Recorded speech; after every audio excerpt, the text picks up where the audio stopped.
would like to thank anyone who has finally gotten this far into the story that I have weaved. Unfortunately, I got a little lost with life over the last few months, and now that the release of Kingdom Come Deliverance 2 is just a few days away, I'm going to scramble to try to get as much of this done as I can before I jump right into the new story, and maybe see what kind of narration I can weave on my own, taking inspiration from the story, but implementing my own ideas for my own Henry.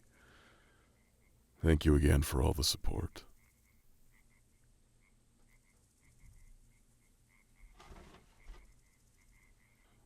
The banquet that was held for Lord Capon was equal parts humble and extravagant.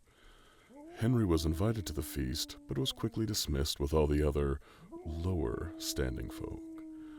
When the matters of state and the Cumins came up, Henry tried to interject, but was quickly shushed by Sir Robard and ushered away by one of the guard, Radham.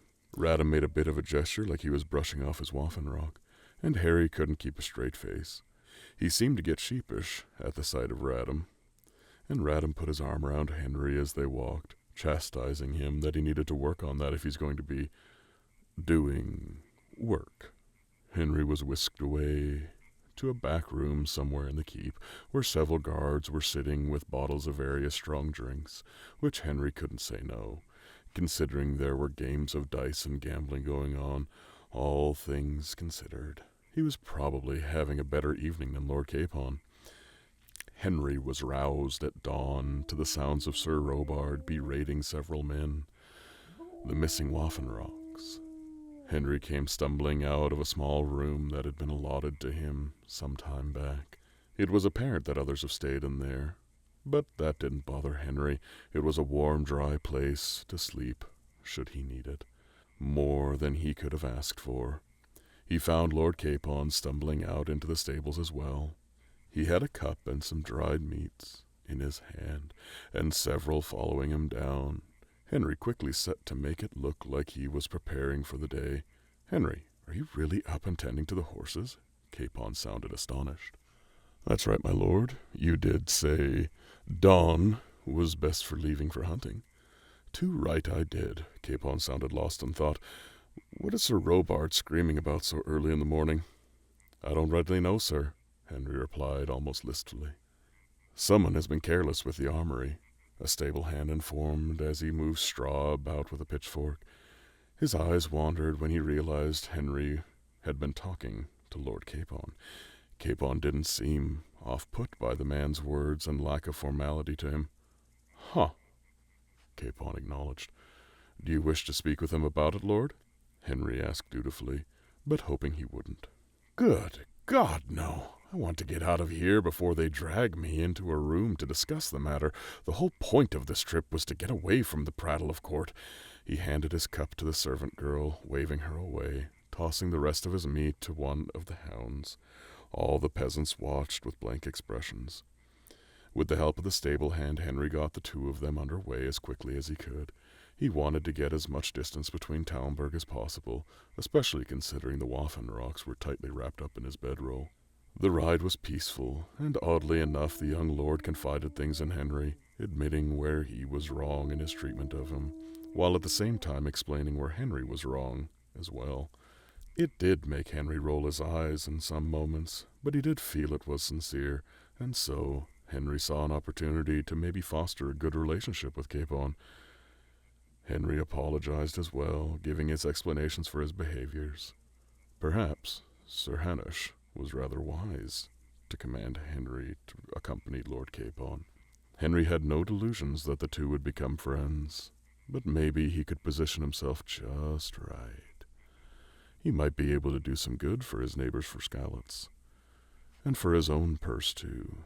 The ride was pleasant through pretty country, and the conversation slipped between informative and degeneracy. When they reached the small camp along the border of Talmberg and Rattay, they were sore, hungry, and ready for a good rest. They sat around the fire for a time. Lord Capon had Henry retrieve some bacon and wine from his saddlebags. Henry had dried meats and his own skins of wine. The two talked about wine, Capon rather astonished that Henry appreciated it more than alehouse slop, as he called it. As the evening wore on, the two had an honest conversation. Henry had never considered the challenges of being a lord. Henry had only, really, to worry about himself and his family. The young lord had to worry about an entire fiefdom, all the goings-on. It was an incredible weight to put on one's shoulders, especially so young.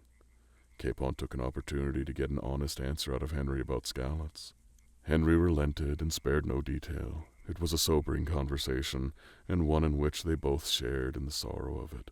Later, Capon ordered Henry to get his bedroll ready for him, and Henry sought to make it as comfortable as possible. Henry was frustrated inwardly, but had the sense that Capon probably had no idea how to do these things. He laid down fresh pine branches, explaining why to the young lord, then the furs downward, a close lean-to to the fire, with wood stacked for the night. Henry would doze off. He assumed between 3 dogs. They were probably safe from any danger, perhaps naive, but he slept. He actually slept. Nightmares did not plague him this time, a first for a long while. The morning birds sang their songs as the young men awoke, taking bites of smoked meats and bread, washing it down with the rest of last night's wine. Somehow, as everything seemed to between them, it turned into a competition, and the two set out to hunt as many hare as they could before high noon. It was so peaceful in the forest. Henry felt right at home, almost relieved to have the noise of Rete left behind him. His mind wandered as he thought about life and the choices he had made to this point. It wasn't long into his self-reflection before Henry pushed these thoughts out of his mind and just enjoyed the peace around him. The birds chirping, the sound of Mutt sniffing around, Capon's hounds barking in the distance. A smile dare crease his face. It was far too soon when Lord Capon yelled after him. Henry returned with a dozen hares, Capon not too far off. They each had some mangled ones from the dogs. They both seemed a little off-put that an obvious winner couldn't be found, but they left the hares in a pile and set out for bigger game. Boar. Henry was astonished at how quickly they found wild boar just roaming about, even more so that Lord Capon was going to attempt to take one down with a bow. Henry tried to explain to the young lord, but his arrogance wouldn't allow him to be taught anything by Henry. Not in this moment. It was a good shot with the bow, albeit a little high in the shoulder. The boar knocked over, then quickly rose to run off, luckily into the other direction. The chase was on. The young men set out on their horses with their hounds in hot pursuit. Capon being the more experienced rider, he was leaving Henry behind. He was impressed with how Capon maneuvered the horse, something Henry was going to have to learn. His legs and arse were always so sore after riding, today being no different. Henry could hear a commotion, and upon cresting a hill he saw Capon's horse, dead, the lord laid out on the ground, and 3 cumins standing nearby. The moments that followed seemed to be such a blur. Henry was already at a full gallop, his hand drawing his mace quickly. Bucephalus didn't so much as hesitate. He plowed through the cumins, his arms swinging. Then he felt the shock of an ungodly recoil. The horse knocked into another cumin and continued through them. Henry quickly dismounted, his horse moving off. As Henry got his bearings, he saw a motionless cumin with a caved-in helmet, another on the ground, making gasping noises. Bucephalus had winded the man, and an archer who was quickly trying to knock an arrow. Henry swung his shield from behind him and charged. The archer seemed to be a bit frantic. He drew the bow quickly and let fly a poorly aimed arrow. Henry had closed in too quickly. The cumin dropped his bow, and by the time his hand reached for his short sword on his hip, Henry bashed him with the shield, knocking him over. It was a quick motion he had learned from Captain Bernard. The mace came crashing down, caving in the man's head. The last one was trying to scramble to his feet, still making moaning noises, but Mutt was on him. Henry closed the distance, and as the man yelling and trying to kick at Mutt, he was silenced. Henry stood breathing heavy. What happened? Lord Capon moaned as he rose to his feet shakily. He was bloodied from a head wound and seemed to be wheezing. Henry relayed the events, and Capon looked about in shock, seeing the cumins. He looked at Henry with a newfound respect. Henry sat his lord down as he rifled through the camp, looking for anything useful. Henry applied some poultices the apothecary had shown him. They gathered what they could, and it was apparent that Capon was in a bad way. He got the young lord sat upon Bucephalus, tied him to the saddle, and started leading him as quickly as he could to Rattay.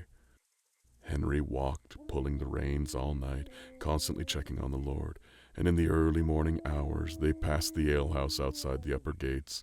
Several folk ran to the gates, calling after guards that help was needed. Henry was beyond exhausted, but ever so relieved to see the guards rushing towards them. They took the reins and Capon down to the lower castle, into his chambers, fetching the apothecaries and priests.